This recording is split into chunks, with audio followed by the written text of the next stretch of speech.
vous accueillir ici. Ce temps est un temps important parce que nous avons toujours dit que dans le processus de rénovation du musée zoologique qui est en cours, puisque vous voyez qu'on ne peut pas être de l'autre côté, aujourd'hui c'est un grand trou, nous souhaitions associer à la fois les acteurs, les habitants, et j'allais dire toutes celles et ceux qui ont un intérêt pour ce musée, parce que ce musée, ce n'est pas le nôtre, c'est d'abord le vôtre.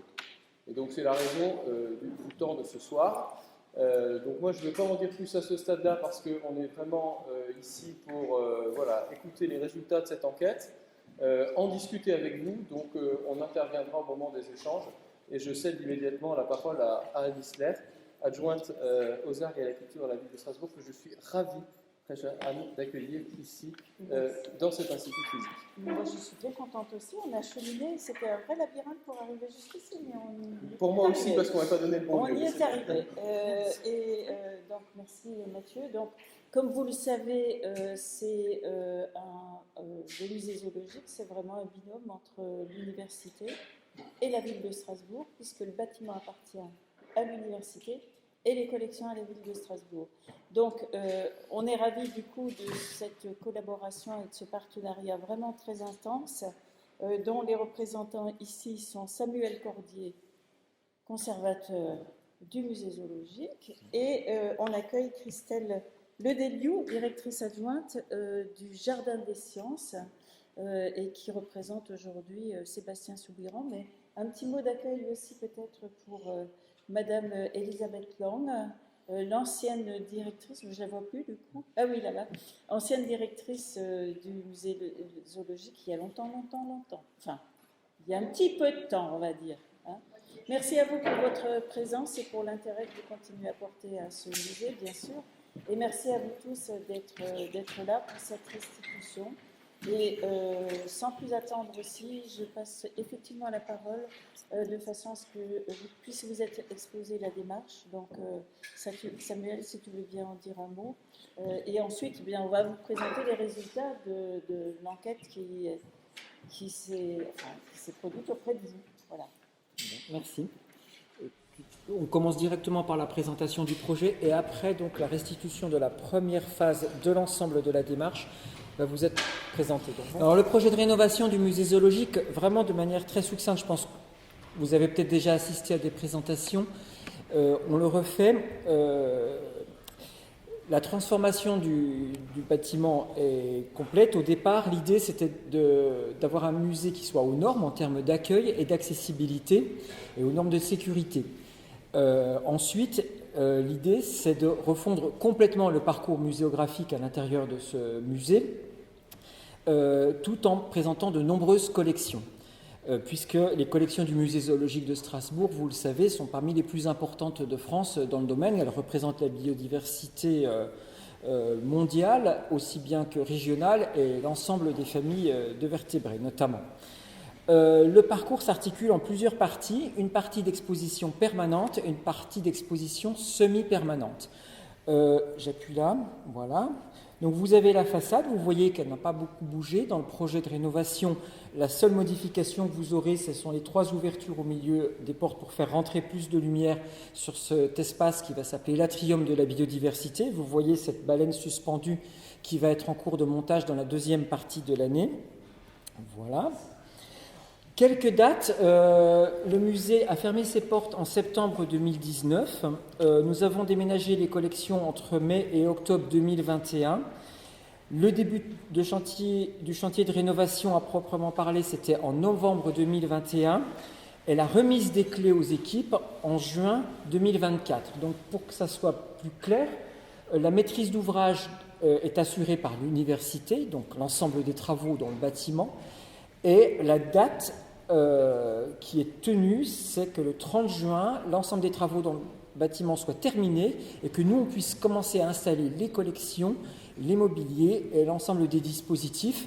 Donc c'est pour ça qu'on ne donne pas de date d'ouverture. On espère le faire en quelques mois, le plus rapidement possible en tout cas. Donc au plus tôt fin de l'année 2024, au plus tard début de l'année 2025. Tu veux dire des choses à ce stade ou je continue ? Alors, voici une vue de la maquette qui a été présentée au Studium là dernièrement et qui doit être à la bibliothèque Malraux et que vous reverrez très bientôt, la médiathèque, oui, voilà. Le grand geste architectural dans le projet, c'est cet atrium de la biodiversité que vous voyez au milieu, avec l'ensemble des espèces qui représentent les différents écosystèmes, les écozones à l'échelle de la planète. Vous voyez aussi dans les parties grises des lieux de médiation, notamment une médiathèque, vous voyez une zoothèque en bas à droite, mais en tout cas on entre dans ce musée qui, vous voyez, est ouvert sur la rue, sur la ville, dans cet atrium de la biodiversité qui est à la fois un lieu esthétique, mais qui doit être aussi, qui doit permettre de vous questionner sur cette biodiversité. Ensuite, on va enchaîner. Donc, vous voyez, quand on enlève la tête, c'est l'image de droite. Vous voyez un peu l'image ce que vous aurez. Ensuite, vous allez enchaîner sur une première partie sur l'histoire des collections, des collecteurs et l'histoire de la systématique, avec l'exploration de fonctionnalités liées à quelques espèces. Et ensuite, toujours dans la partie permanente, là je suis dans la partie permanente, en façade, vous aurez 7 animaux totems qui sont des espèces emblématiques des collections du musée zoologique, qui seront seuls au milieu d'une pièce et qui seront abordés sous l'angle de la science, de leur écosystème, de leur écologie, de leur mode de vie, et sous l'angle culturel également.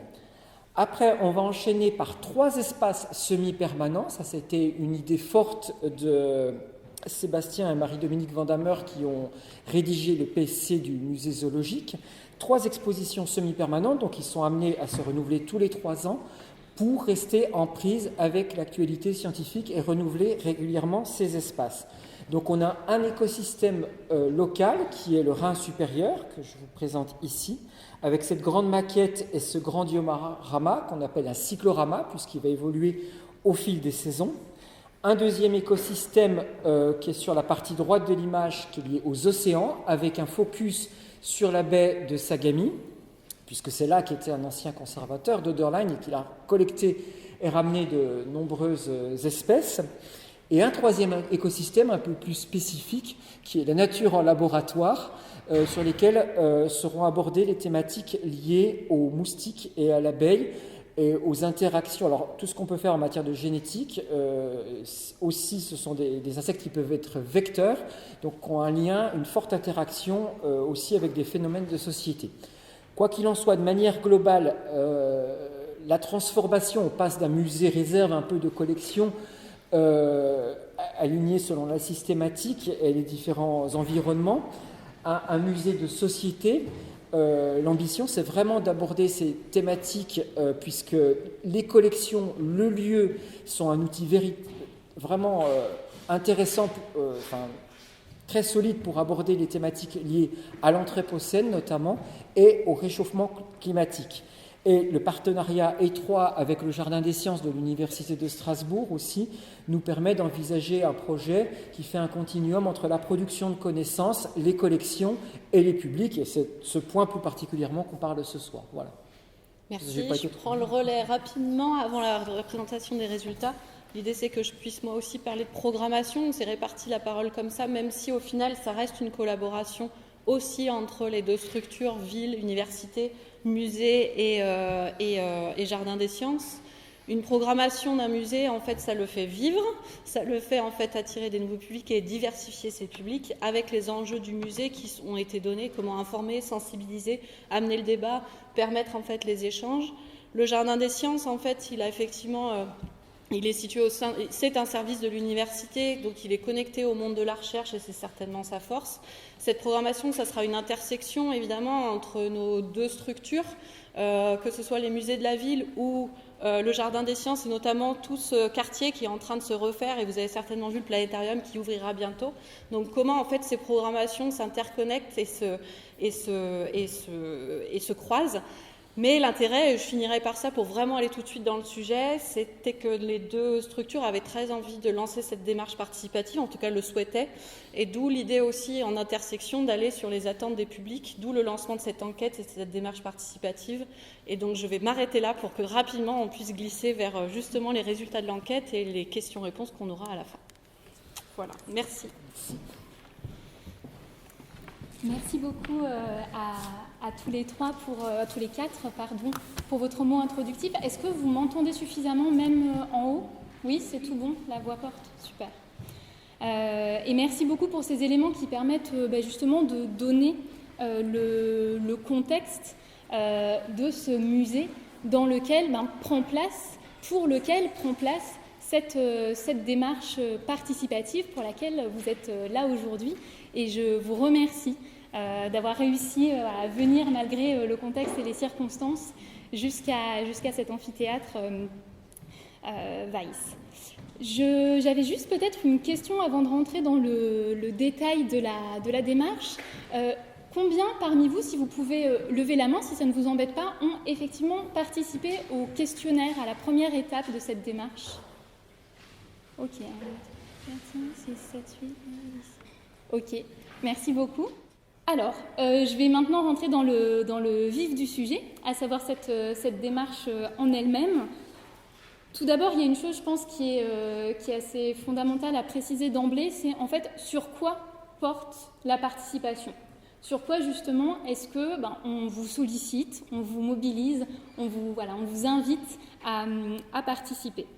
Le projet de rénovation qui vient de vous être présenté est défini. Donc, en fait, il ne s'agit pas, pour le coup, de participer sur le projet de rénovation en lui-même.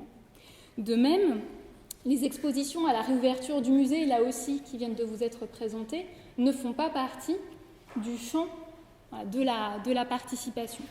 En revanche, ce sur quoi, justement, on vous sollicite et on vous invite à exprimer votre voix, vos attentes, vos besoins, c'est sur la programmation culturelle, ce qu'on appelle comme ça dans le jargon des musées, c'est-à-dire très concrètement les activités, les événements qui vont prendre place dans le musée à partir de sa réouverture et qui, justement, vous seront destinés.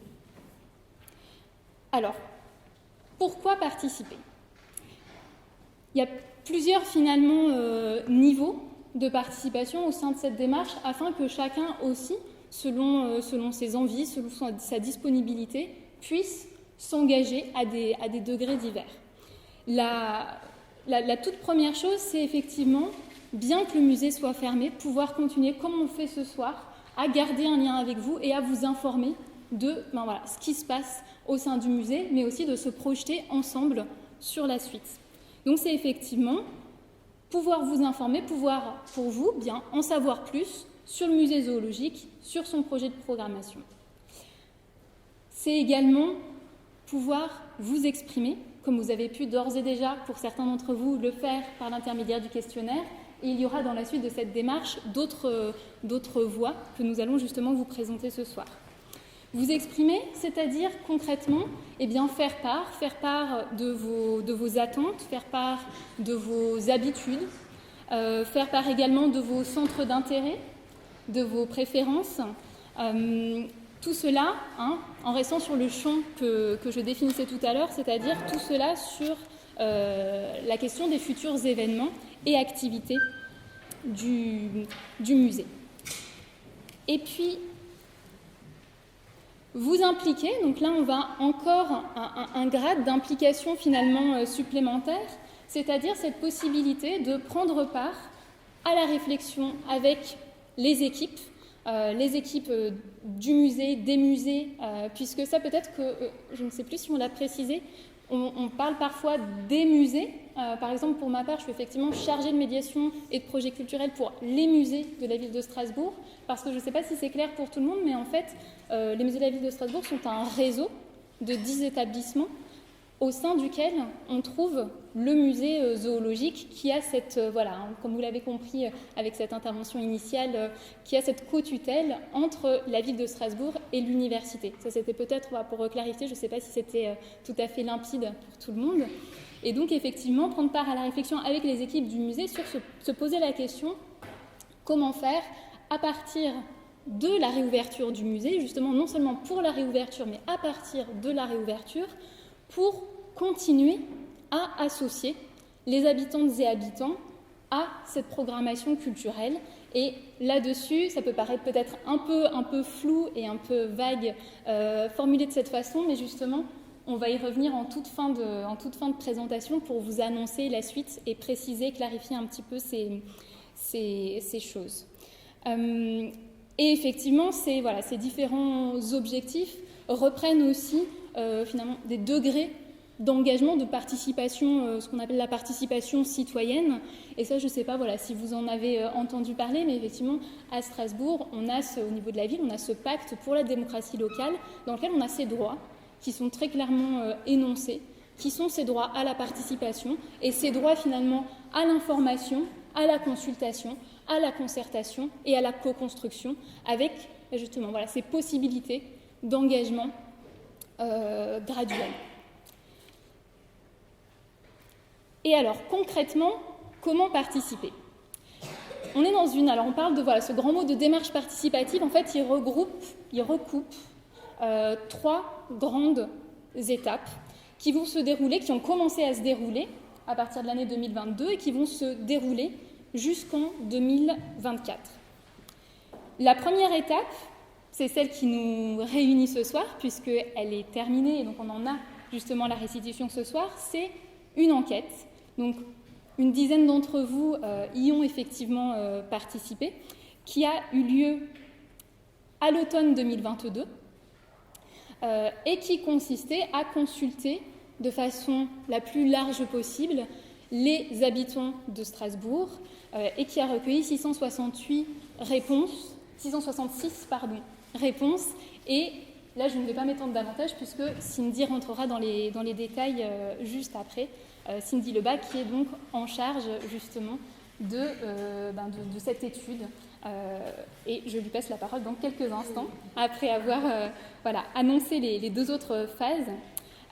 2023, donc c'est ce qui va avoir lieu dans les prochains mois, et j'en reparlerai tout à l'heure, mais c'est lié au formulaire que vous avez pu prendre à l'entrée. Des groupes de discussion. Des groupes de discussion qui, là, après la consultation large des habitants, on va aller essayer d'affiner les attentes auprès de groupes d'habitants, d'aller consulter de façon plus ciblée certains groupes d'habitants, à la fois des habitants qui ressortent de façon particulièrement représentée dans le questionnaire, mais aussi, et alors pas surtout, mais également, les personnes qui justement ne se trouvent pas bien représentées par ce questionnaire et qu'il s'agit aussi d'aller interroger. Et donc il y aura très concrètement 5 groupes différents de 6 à 10 personnes, et là aussi j'y reviendrai tout à l'heure. Et c'est en lien bien sûr avec les résultats de l'enquête elle-même et des thèmes qui vont être intéressants à creuser. Et puis la 3e étape, qui commencera, en tout cas la réflexion a déjà commencé, mais se concrétisera toute fin 2023 et surtout prendra place en 2024, ce sont des ateliers participatifs où là, on va être dans une concertation avec différents habitants au profil diversifié, sous forme de 3 ateliers avec entre 10 et 20 personnes. Et là, c'est le 3e objectif que je vous citais tout à l'heure, c'est-à-dire comment imaginer ensemble un fonctionnement participatif sur le plus long terme. Et ce, avec, comme vous l'aurez, je pense, compris, 2 objectifs finaux. Le premier, dès la réouverture, pouvoir justement vous proposer des activités et des événements qui soient au plus près de vos attentes, et au plus près aussi des attentes des plus petits. Et puis, d'autre part, après la réouverture, pouvoir établir justement avec vous et grâce à vous un fonctionnement participatif sur le plus long terme, et j'y reviendrai ensuite. On est accompagné dans cette démarche, on est accompagné par 2 prestataires, Cindy Lebas ici présente, de l'association Métis, du pôle conseil et recherche de cette association, qui est chercheuse en muséologie. Alors c'est peut-être un grand mot pour dire qu'elle travaille finalement autour des musées, autour des publics et des publics potentiels, des personnes en tout cas qui fréquentent de plus ou moins loin les musées. Et puis on travaille avec une autre prestataire qui n'est pas présente ce soir, mais qui nous accompagnera beaucoup sur, en particulier, la 3e étape, celle des ateliers participatifs, qui s'appelle Alexia Jacques Casanova, et qui est spécialisée justement sur la mise en place d'ateliers de co-création avec les publics. dans les structures culturelles. Et donc, je laisse maintenant la parole à Cindy Lebas pour vous présenter justement les résultats de cette première phase d'enquête. Et je te remercie, Cindy. Merci Maëlys. Bonjour à tous et à toutes. Je suis effectivement, comme mes collègues, très contente de vous voir nombreux et nombreuses ce soir, malgré les potentielles difficultés pour accéder ici. Et c'est ce que j'allais dire. N'hésitez surtout pas, j'ai pas une voix qui porte très très fort, à me dire. Donc soit je vais essayer de parler plus fort, et si je baisse au fur et à mesure de la présentation, n'hésitez pas à me faire signe. Et si vraiment j'y arrive pas, je prendrai le micro. Voilà. Mais vraiment, n'hésitez pas à me faire signe, n'hésitez pas à m'interrompre. Ce sera plus agréable pour vous, évidemment. Donc, comme l'a dit Maëlys, moi, ce que je vais intervenir, mon intervention porte vraiment sur la restitution des résultats de cette enquête par questionnaire auquel certains et certaines d'entre vous ont participé. Donc, résultat d'une enquête quantitative, donc. Et je suis membre de... Enfin, j'ai réalisé cette enquête dans le cadre de l'association Métis, dont je vais dire quand même quelques mots puisque ça peut aussi vous intéresser les uns et les autres. Métis est une association qui a pour vocation de valoriser et diffuser et valoriser les savoirs et les connaissances en muséologie, donc autour, sur, dans, pour les musées, et qui a aussi pour vocation de mettre en lien les différents acteurs du monde muséal. On a ce pôle conseil et recherche qui peut prendre en charge des prestations d'enquête, d'études de public, etc. Mais on a aussi tout un volet qui est beaucoup plus large de diffusion d'articles, de vidéos, d'événements qui peuvent aussi intéresser les uns et les autres si vous vous intéressez à cette question du monde muséal. Donc ça, c'était deux petits mots sur l'association avant de rentrer dans le vif du sujet. Donc, je vais commencer ma présentation par quelques mots de méthodologie, parce que c'est évidemment important de savoir, bien saisir de quoi on parle. Donc, vous l'avez compris, on a mené une enquête quantitative par questionnaire. Le questionnaire... Tu veux le faire passer ? Oui. Alors, le questionnaire, on en a un exemplaire ici. Maëlys va vous le faire passer, comme vous pouvez... voilà, comme ça, c'est toujours plus parlant de de pouvoir y jeter un œil pour voir un petit peu de quoi il s'agit. Le questionnaire, je vais vous le présenter quand même rapidement, est divisé en 4 grands thèmes. On a interrogé 4 grands thèmes. Le premier, la première grande partie qui s'appelait le musée zoologique et vous. Donc on a interrogé le degré de familiarité des personnes qui répondaient face vis-à-vis du musée zoologique et les expériences qu'elles ont pu y avoir. La deuxième grande partie s'appelle « Qu'aimeriez-vous faire au musée zoologique ?» Donc là, on entre un petit peu plus dans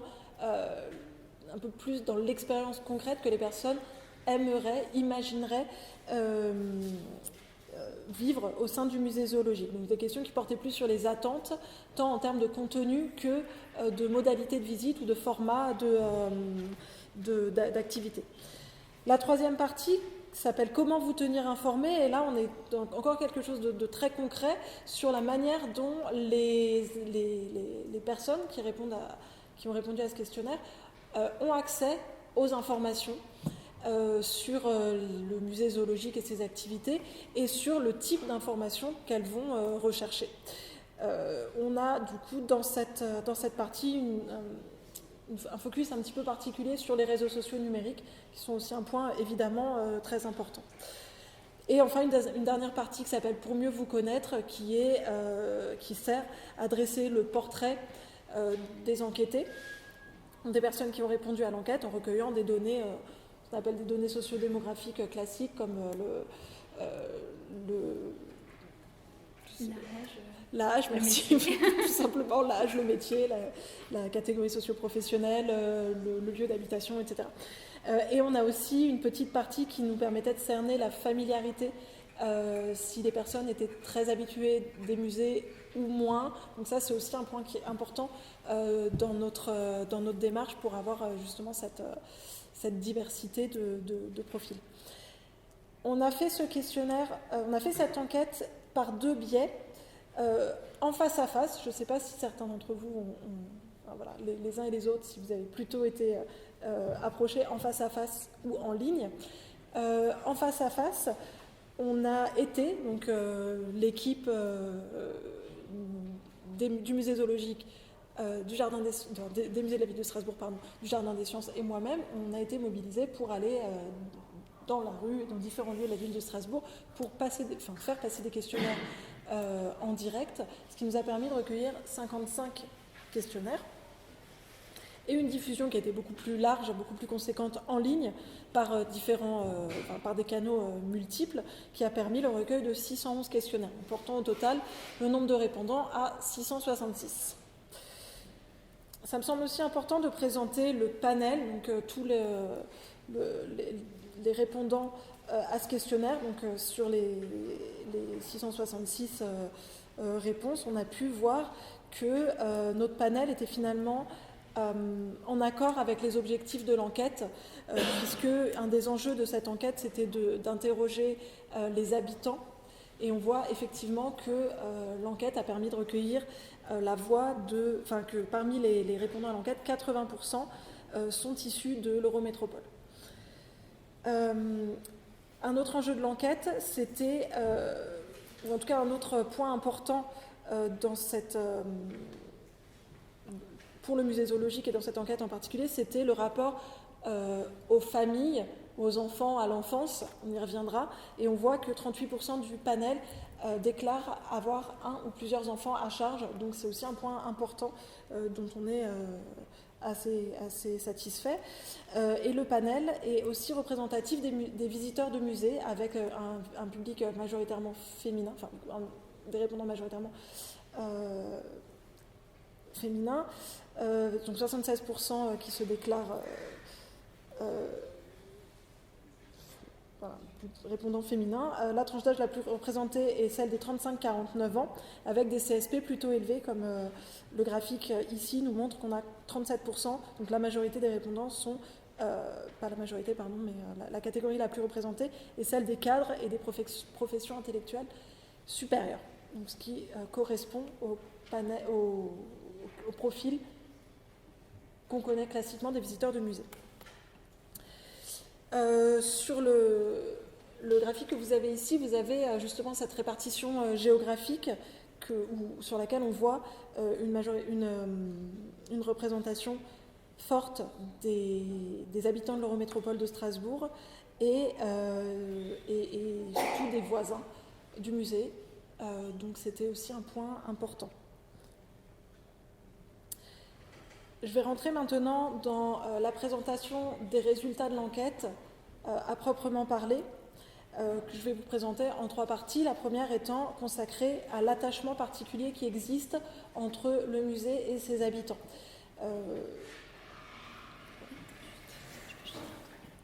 Pose une question. Oui. Juste par curiosité, parce qu'en fait on ne vous a pas demandé, mais qui parmi vous connaissait le musée zoologique avant sa fermeture? On va faire l'inverse, qui ne le connaissait pas? Alors fait. Du coup, faisons l'inverse. Qui ne l'a jamais visité jusqu'ici? 1, alors 2, 4, 6, 7. Ok. Super intéressant. Oui, c'est la première question qu'on aurait dû vous poser en fait. Ah, merci. Merci. Ah, par contre, oui, on voit peut-être... Ah oui, non, il faut quand même diminuer. Est-ce qu'on peut éteindre peut-être juste ça? Ouais. Donc du coup, c'est 6 personnes qui n'ont jamais visité. 6. Ouais. C'est bon? Ok. Super. Merci. Donc, merci Maëlys pour ce petit sondage en direct. Et effectivement, moi, je suis assez contente parce que ça aurait été... ce que vous me dites est aussi le reflet des résultats de l'enquête. Du coup, ça aurait été dommage que ce soit l'inverse. Mais effectivement, un des points le plus marquant, c'est le fait que ce musée soit extrêmement bien connu et identifié par les personnes ayant répondu au questionnaire. On peut peut-être élargir par les habitants et les habitants de l'Eurométropole, on va revenir là-dessus sur ce qu'on appelle habitants. 78% des répondants a déjà visité le musée zoologique au moins une fois. Et parmi eux, 80% ils sont venus plusieurs fois. On note aussi que les visites sont plutôt récentes, puisque 61% ont visité le musée zoologique il y a moins de 5 ans, sachant qu'il a été fermé en 2019, ce qui nous laisse quand même penser que s'ils l'ont visité il y a moins de 5 ans et qu'ils l'ont visité plusieurs fois, ça nous laisse quand même penser que le musée zoologique est réellement ancré dans les trajectoires, dans la vie des habitants, et qu'ils ont pu y retourner régulièrement tout au long de leur vie. Et ça, c'est un point important, c'est qu'il n'est pas uniquement connu, connu. C'est pas un musée dans lequel les gens sont venus une fois, mais c'est vraiment un musée dans lequel, on va le voir aussi par la suite, les personnes aiment venir et revenir.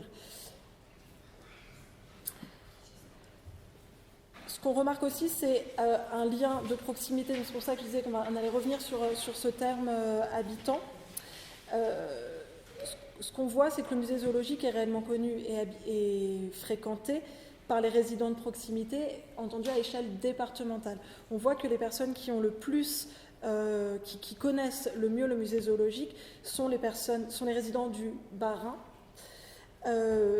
On a un tout petit peu moins de personnes déclarant connaître le musée zoologique dans l'Eurométropole de Strasbourg, qui peut peut-être s'expliquer par la forte présence d'étudiants et d'étudiantes dans notre panel qui sont potentiellement arrivés à Strasbourg après la fermeture du musée, ou en tout cas c'est des choses qui nous ont été dites dans les passations en face à face.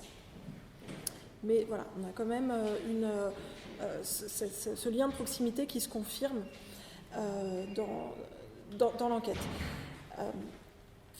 Mais ce qui est aussi important, évidemment, une fois qu'on a dit que le musée était connu, identifié et que les habitants s'y rendent, c'est de savoir ce qu'ils y vivent et quels souvenirs ils en gardent. Et là, on a aussi des résultats qui sont très, très nets, puisque plus de 90% des répondants déclarent garder un bon ou très bon souvenir de leur venue au musée zoologique. Sur les personnes qui se sont déjà rendues au musée zoologique, on a seulement 9 personnes qui déclarent garder un mauvais souvenir. Donc c'est quand même un résultat qui est relativement significatif. Et au-delà du bon souvenir, ce qu'on constate, c'est réellement un attachement particulier au musée zoologique qui semble lier les visiteurs à ce musée dans le temps, en réalité. Comme je disais tout à l'heure, c'est un musée qu'on fréquente à plusieurs étapes, à plusieurs moments de la vie, et qui amène même certains habitants à se l'approprier suffisamment pour parler de leur musée. Et je cite une personne qui nous a dit ou écrit « Je suis impatiente de revoir mon musée ». Donc voilà, cette appropriation, elle est quand même très forte. S'il vous plaît, un élément de pondération. Pour ce qui est des mauvais souvenirs, le chiffre ne paraît élevé, mais il peut être lié peut-être aux visites de nuit à la lampe de poche qui ont été faites, et j'en ai un souvenir aussi assez... On a toutes les...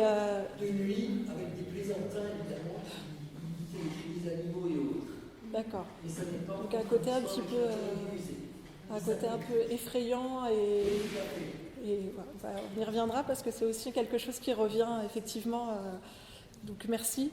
Vous allez voir que ça rentre totalement en cohérence avec la suite de la présentation. Mais avant de focaliser sur les mauvais souvenirs, je vais quand même un petit peu continuer sur cette idée d'attachement qui s'ancre en fait. Qui s'ancre en fait dans ce qu'on peut appeler une sorte de tradition familiale. Le musée zoologique est un lieu qui est très lié aux souvenirs d'enfance et qui est aussi un lieu que les habitants ont envie de transmettre aux générations futures, donc aux enfants, à leurs enfants, neveux, nièces, petits-enfants, bref, aux enfants de leur entourage, aussi dans un contexte professionnel, d'amener les enfants, soit des assistantes maternelles, des assistantes sociales, etc.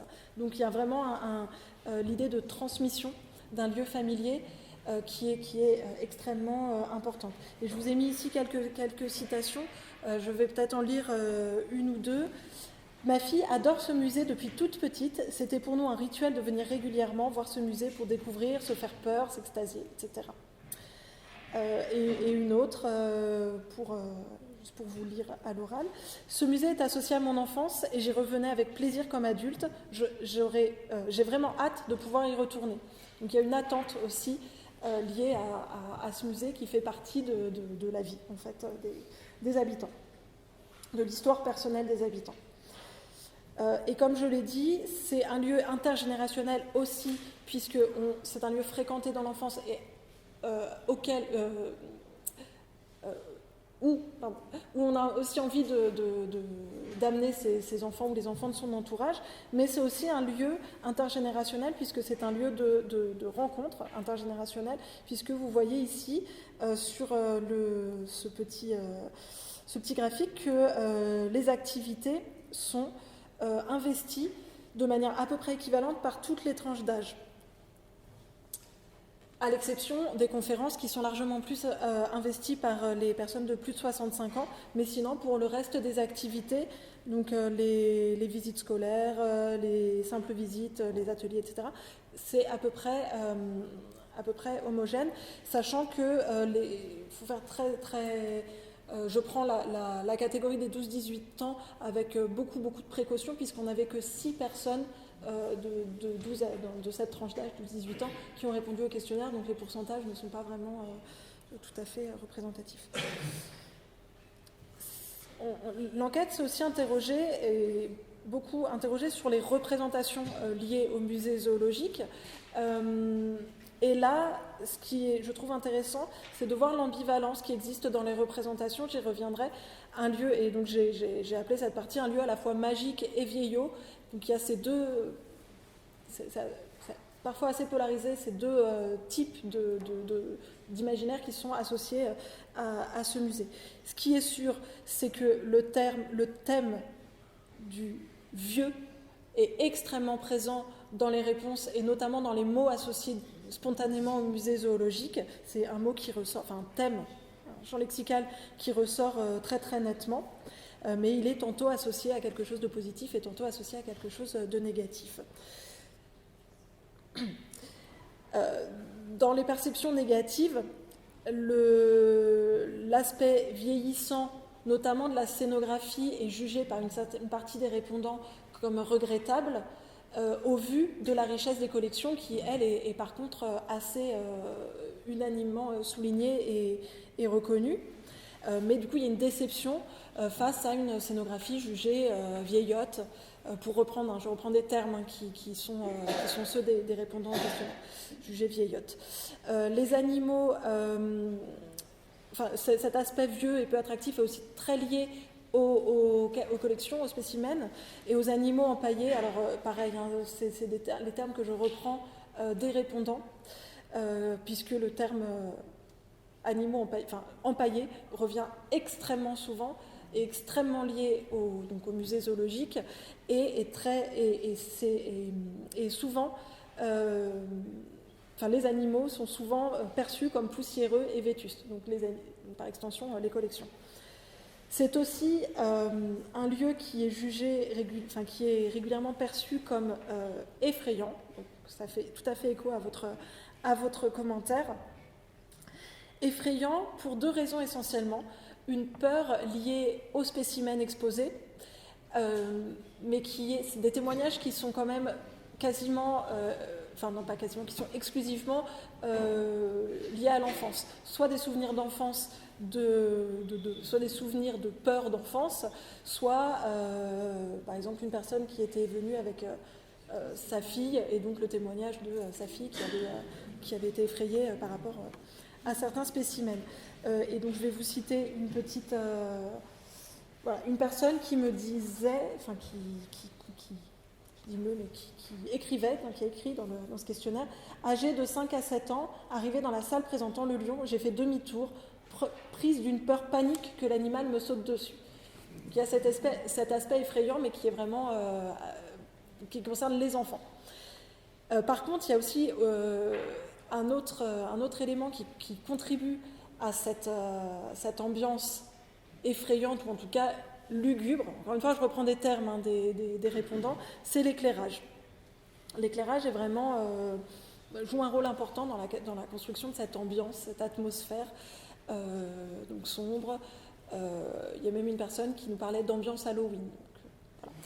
C'est vraiment très très lié à l'éclairage. Parallèlement, et de manière d'ailleurs à peu près équivalente en termes de nombre de réponses, on a une perception plutôt positive de ces aspects vieillots. Et le vieux, finalement, se transforme en charme, le fameux charme de l'ancien, qui se retrouve aussi dans le musée zoologique, et qui confère même une âme au lieu, et le terme d'âme revient assez régulièrement et assez spontanément, ce qui apporte presque une dimension spirituelle dans le lien des habitants à leur musée. Dans ce charme de l'ancien, dans cette ambiance qui est associée au lieu, les éléments architecturaux et mobiliers ont une importance toute particulière. Le grand hall, qui est marquant dans les souvenirs des habitants ou des personnes qui ont déjà visité, les vitrines, les planchers qui grincent, il y a aussi quelque chose du souvenir, quelque chose de très sensoriel, les planchers qui grincent, l'odeur de naphtaline, des choses qui sont vraiment fortes et restées dans les souvenirs ou dans l'imaginaire des personnes. Et même la peur dont on parlait tout à l'heure liée à certains spécimens, dans le discours, se transforme chez certains visiteurs, chez certains visiteurs, en émerveillement et en fascination. Ces spécimens impressionnants ne sont pas forcément perçus comme négativement, mais vont exercer une certaine fascination. Et je cite encore une fois 2 citations. J'adorais enfant l'espace avec le lion et les singes, c'était à la fois terrifiant et fascinant. Ou encore, la sensation d'être minuscule en entrant dans le couloir avec l'énorme lion de mer. Petite, la peur se mélangeait à l'étonnement et j'adorais ça. Le waouh en entrant face à la magnifique girafe. Alors ma troisième partie de ma présentation des résultats va entrer dans quelque chose d'un petit peu plus concret sur la façon, les attentes des visiteurs face au musée et aux activités, et à la façon, aux modalités de visite et à la façon dont les personnes vont chercher et obtenir des informations sur le musée. Alors on a interrogé les personnes sur leurs attentes vis-à-vis d'une visite ou d'une potentielle visite au musée zoologique. Si vous avez le questionnaire qui circule, vous pouvez voir un petit peu plus précisément.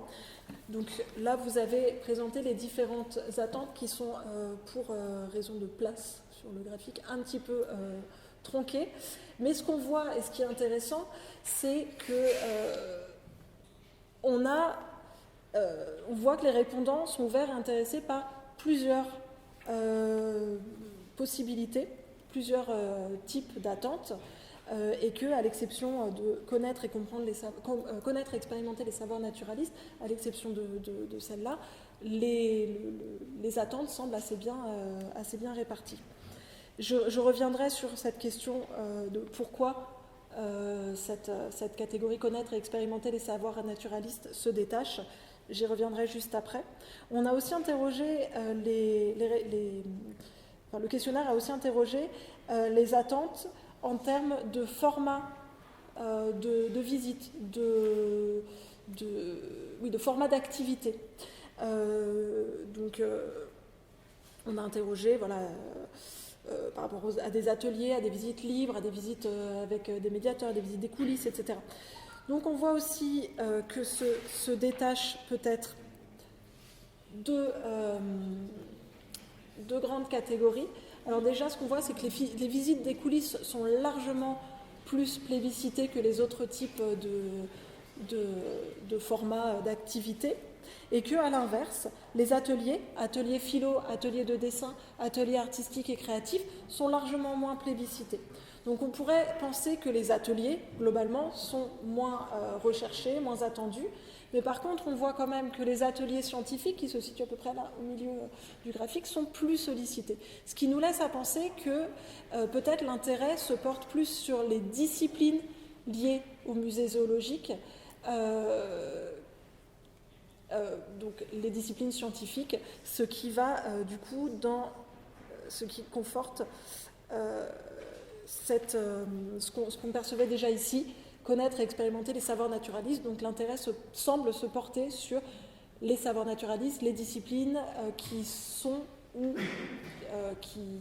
supposées être associées au musée zoologique. Et la question et les visites des coulisses vont aussi dans ce sens-là.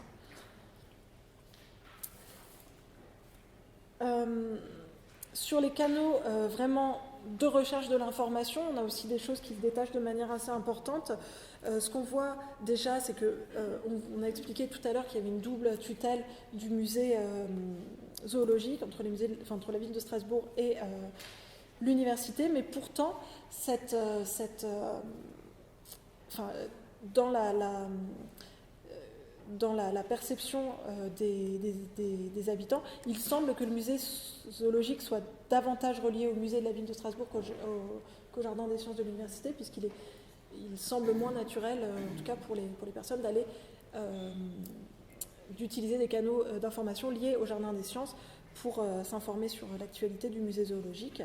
Et les canaux privilégiés restent le site internet du musée de la ville de Strasbourg et les réseaux sociaux numériques. Et on a une mention spontanée des médias locaux, donc qui sont visiblement un canal important de diffusion des informations. Ça, c'est c'est un point important, mais ce qui nous a aussi intéressé, c'est de savoir qu'est-ce que les gens cherchent quel type d'information est recherché sur ces différents canaux d'information. Donc on a regroupé en trois grands blocs, et ce qui est le plus recherché sont les informations pratiques et les informations sur les activités, une exposition, un événement, etc. En deuxième, un petit peu moins plébiscité, les contenus informatifs sur les collections spécifiques, sur les spécimens, les collections, etc. Et en dernier, moins recherché, moins plébiscité, seraient les contenus interactifs, type visite en live, questions en direct à l'équipe du musée, etc. Du coup, je laisse la parole rapidement. Je laisse la parole à Maëlys avant de... Merci beaucoup Cindy pour cette présentation sur laquelle on pourra tout à fait revenir lors du temps final d'échange. Justement, je voulais vous parler un petit peu de la suite, puisque finalement cette enquête, comme je le mentionnais au début, nous a permis d'aller consulter assez largement les habitantes et habitants, mais dans les résultats, on se rend compte qu'on a d'une part des profils qui se détachent, des profils qui sont particulièrement représentés de publics finalement plus ou moins, mais en tout cas plutôt habitués du musée zoologique, ou en tout cas qui relatent des expériences liées à à trois contextes particuliers que je vais vous présenter, et inversement des profils moins représentés. Alors pour les profils les plus représentés, il s'agit d'une part du public familial, ensuite du public étudiant, et enfin du public, alors qu'on a nommé spécialiste avec ce point d'exclamation, point d'interrogation, puisque c'est un terme qui recouvre différentes réalités, mais en tout cas on entend par là les personnes qui sont membres d'associations naturalistes ou d'associations d'amis de musée et qui sont justement particulièrement proches des activités du musée zoologique. Et donc l'idée dans cette deuxième phase, c'est justement, alors là si j'utilise juste quelques termes, on a une méthodologie qui était ce qu'on appelle quantitative avec l'enquête, et là on va être dans ce qu'on appelle une méthodologie qualitative, donc avec un bien moins grand nombre de personnes, et où justement on va aller creuser certains aspects. Donc on va avoir 3 groupes, ce qu'on appelle groupes de discussion. L'un effectivement en famille, l'autre étudiant et l'autre spécialiste. Donc pour justement participer, si cela vous intéresse, de prendre part à l'un de ces 3 groupes de discussion, j'en reviens au formulaire qui vous a été, j'en ai pas un avec moi, mais qui vous a été donné à l'accueil, qui propose justement de laisser ses coordonnées, merci beaucoup, de laisser ses coordonnées pour être recontacté dans le cadre de cette démarche. Et en fait, vous y retrouvez un certain nombre de questions qui étaient à la fin également du questionnaire, qui nous permettent, nous justement, de cerner en fait votre profil. Et ensuite, on va pouvoir revenir vers les personnes concernées pour leur proposer de participer à tel ou tel focus group en fonction de ces 3 groupes d'habitants ciblés. Alors, il y a une petite chose qui est importante à avoir en tête, c'est que on va être sur des groupes pour qu'on puisse justement avoir, c'est des temps de 2 à 3 heures lors desquels justement il va y avoir un certain nombre d'échanges autour de plusieurs questions toujours liées à la programmation culturelle, donc aux activités et aux événements du futur musée zoologique. Pour qu'on puisse avoir ce temps-là, on ne peut pas dépasser une dizaine de personnes par groupe. Donc on va être, en fonction du nombre de personnes intéressées, il y aura une sélection qui sera nécessaire et qui va justement se faire en fait grâce au profil que vous aurez pu effectivement laisser. Et puis de toute façon, on reviendra vers vous dans tous les cas, également pour la 3e phase dont on va reparler ensuite. Et il y aura d'une façon ou d'une autre une possibilité d'expression, si vous le souhaitez, dans l'un de ces cadres. Et je vous parlais donc des profils finalement d'habitants qui se détachent de l'enquête, mais il y a aussi des profils qui sont finalement moins représentés, probablement parce que la forme d'un questionnaire, bien qu'on soit également allé sur le terrain pour faire ce que Cindy appelait de la passation en face à face, où vraiment on est allé dans la rue, on est allé dans les rues du quartier du musée zoologique, on est allé en centre-ville et on est allé à la rencontre des personnes. Donc là, c'est quelque chose qui nous a permis de toucher d'autres personnes qui n'avaient pas forcément eu justement l'information et le questionnaire en ligne. Néanmoins, on n'a pas réussi à toucher très largement, en particulier les personnes qui peuvent être moins familières, justement, des lieux culturels, moins familières des musées et du musée zoologique en particulier. Et par ailleurs, on ne sait pas, puisque ce n'était pas une question qui était présente dans le questionnaire, on ne sait pas non plus de quelle façon ce questionnaire a pu toucher des personnes en situation de handicap, et en tout cas, c'était quelque chose qui était peu interrogé au sein du questionnaire. Donc c'est pour ça qu'en fait il y aura 2 autres groupes de discussion. Donc c'est pour ça que tout à l'heure je vous parlais de 5 groupes de discussion au total, qui eux vont se faire donc avec des personnes en situation de handicap, où là aussi ça va être à préciser finalement avec quelle personne et par le biais de quelle association, de quelle structure on travaille, et ça va dépendre aussi d'une discussion qu'on va avoir entre collègues au niveau des équipes sur quel est finalement le groupe d'habitants vers lequel on se pose le plus de questions, et donc on a envie d'aller affiner les choses, et ce qui n'empêchera pas d'ailleurs que par la suite il y ait d'autres, au-delà de la démarche ensuite, qu'il y ait d'autres focus group vis-à-vis d'autres types de handicap aussi qui puissent être creusés.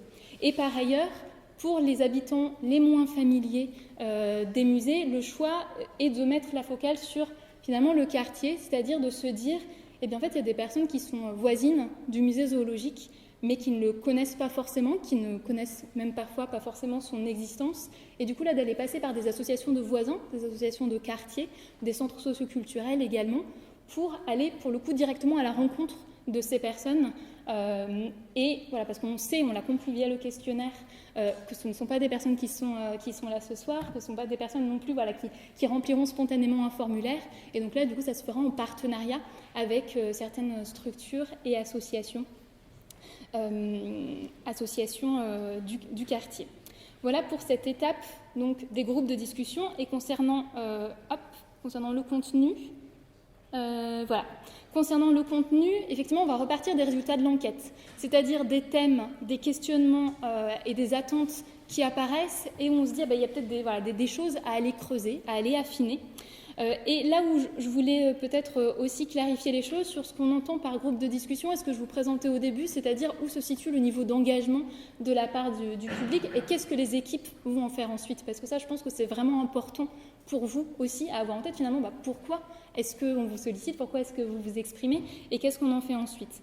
Et l'idée, c'est que dans ces groupes de discussion, il ne s'agit pas du tout que les personnes que vous, en fait, interrogez, vous formuliez des préconisations pour les équipes, mais plutôt que, on puisse comprendre, grâce à ces échanges, quelle approche vous avez du musée, quels sont, ce qu'évoquait un petit peu Cindy tout à l'heure, quelles sont vos façons, finalement, d'apprendre et de découvrir, vos façons de vivre le musée, qu'est-ce que vous avez envie d'y découvrir, qu'est-ce que vous avez envie aussi d'y vivre comme expérience.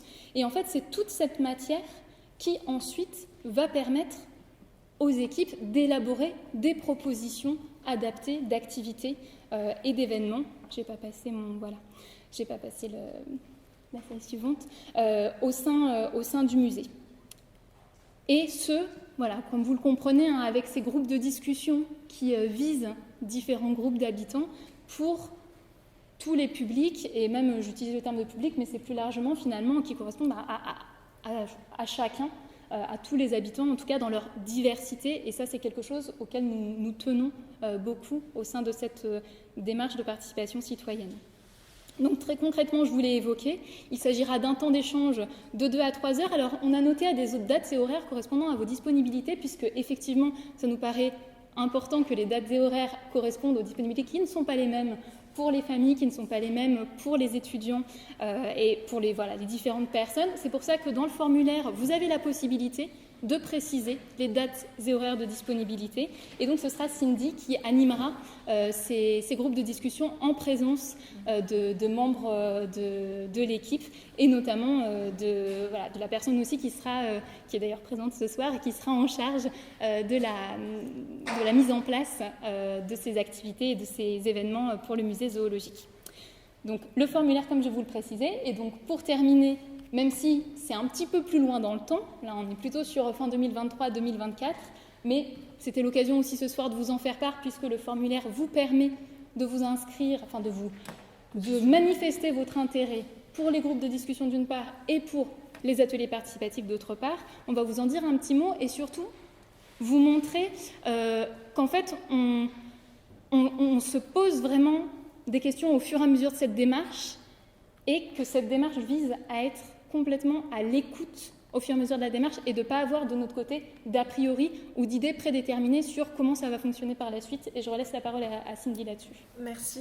Oui, alors effectivement, dans l'enquête, on a interrogé les personnes, les habitants, sur l'idée de la création d'un comité de visiteurs de voisins du musée zoologique.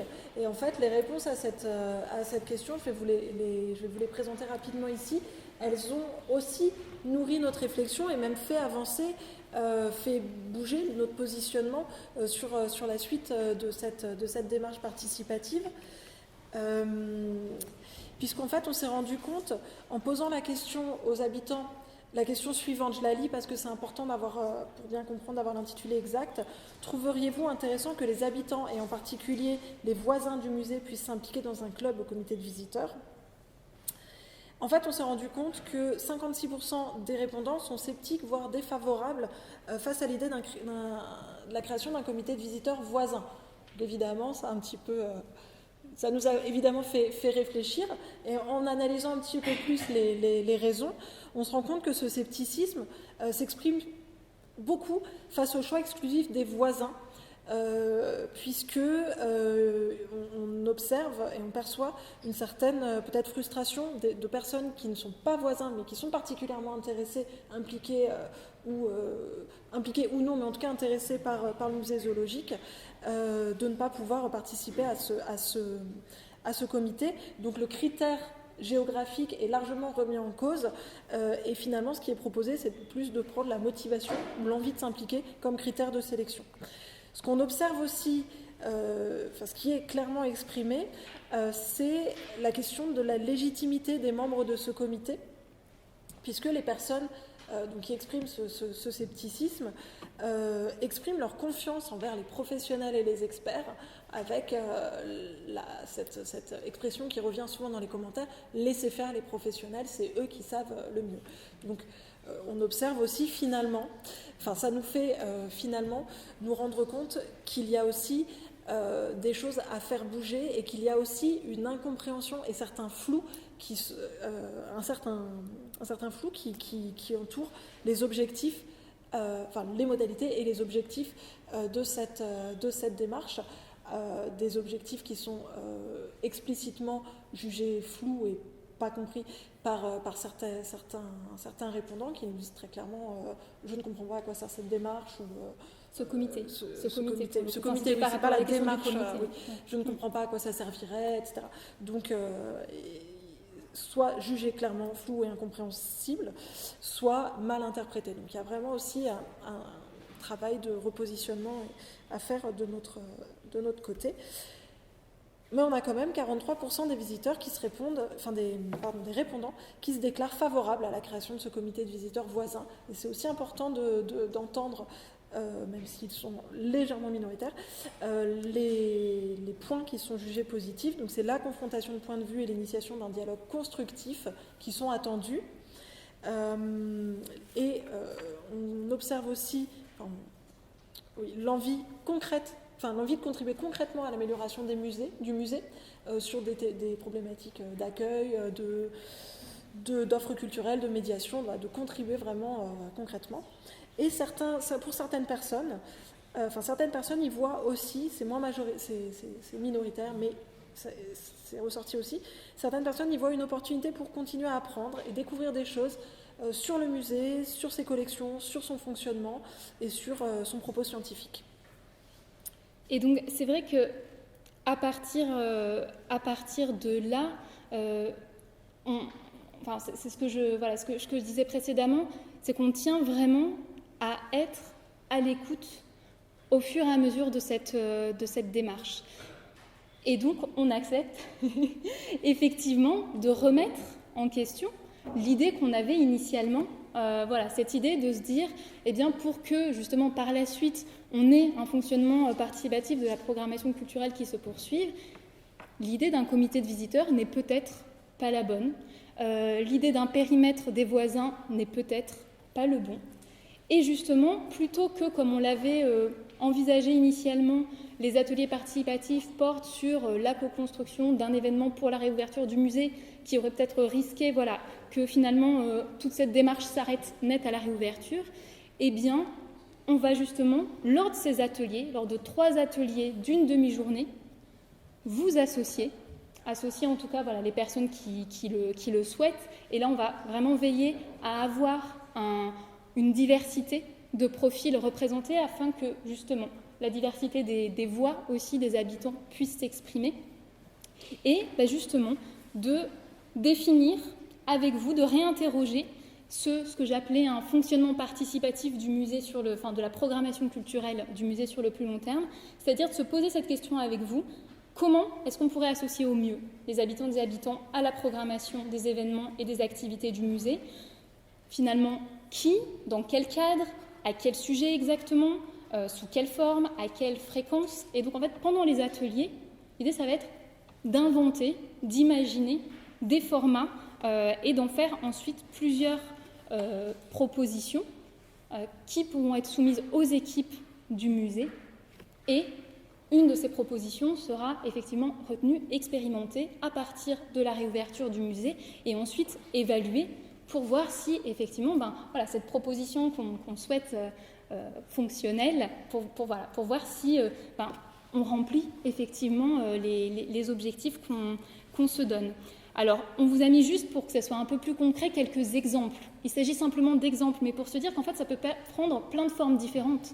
Nous, on avait évoqué cette idée du comité de visiteurs, mais pourquoi pas imaginer, là je jette différentes idées, mais ça sera tout l'objet des ateliers, un système de vote sur des formats d'activités qui seraient proposés, sur des thématiques, sur des propositions d'événements. Pourquoi pas imaginer à un endroit au sein du musée, ça pourrait être de façon temporaire ou lors de certains événements, des sortes de murs interactifs où on pose ces questions pour que justement la prochaine médiation du mois suivant y réponde. Faire des suggestions d'ateliers ou d'événements. Donc on peut être on peut placer finalement le niveau d'engagement aussi des publics à différentes de façon graduelle. Et puis, on peut aussi avoir des formes qui se passent dans le musée, des formes qui se passent à l'extérieur du musée, qui se passent en ligne. On peut imaginer, là j'y reviens, mais parce qu'en fait, ça peut prendre plein de formes différentes. C'est-à-dire, en fait, qu'est-ce que ça veut dire, un comité de visiteurs ?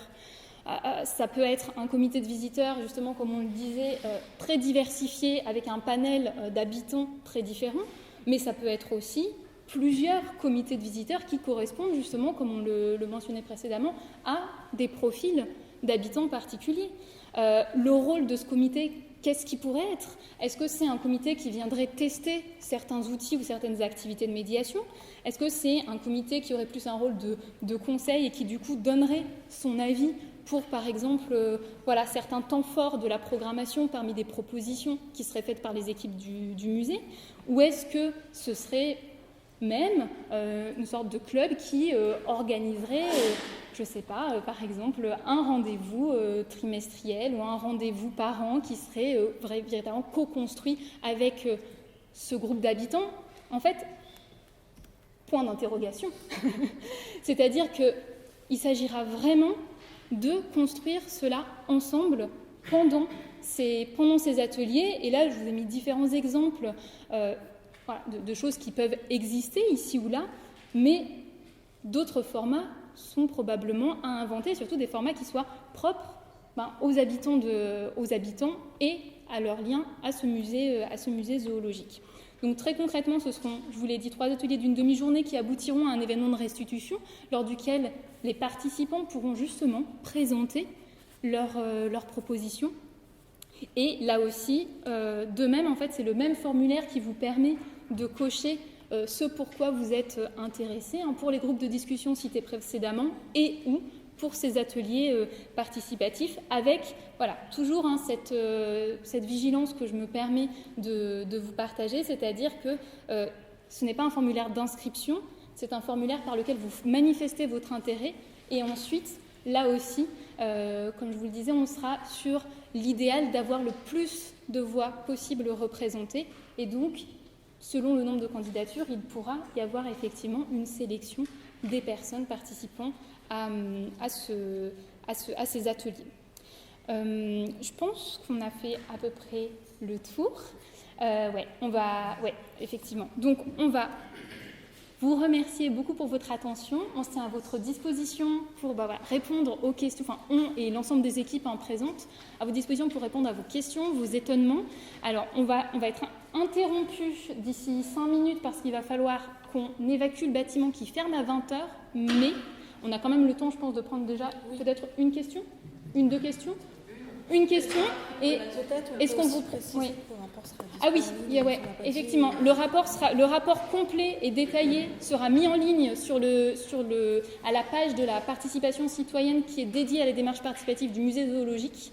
Là aussi, vous pouvez, en complétant le formulaire, cocher la case sur le fait que vous souhaitez être informé et donc là, on pourra également vous l'envoyer directement par mail et l'enregistrement également, alors pas du temps de questions qui vient, mais de la présentation qui vient de vous être faite sera également mise en ligne ainsi que le PowerPoint. Donc notamment pour les personnes que vous connaîtriez qui n'auraient pas pu venir, il y aura cette possibilité de leur partager. Et donc ce que je tenais à dire, c'est que là on va prendre une question dans ce format-là, mais on vous a préparé un petit pot convivial qu'on vous invite dans un autre bâtiment, donc le bâtiment qui est juste en face, des personnes de l'équipe vont pouvoir, c'est le bâtiment qui est juste là, mais des personnes de l'équipe vont pouvoir vous guider pour y aller et les équipes seront également présentes et donc ça peut être l'occasion de poursuivre justement les échanges.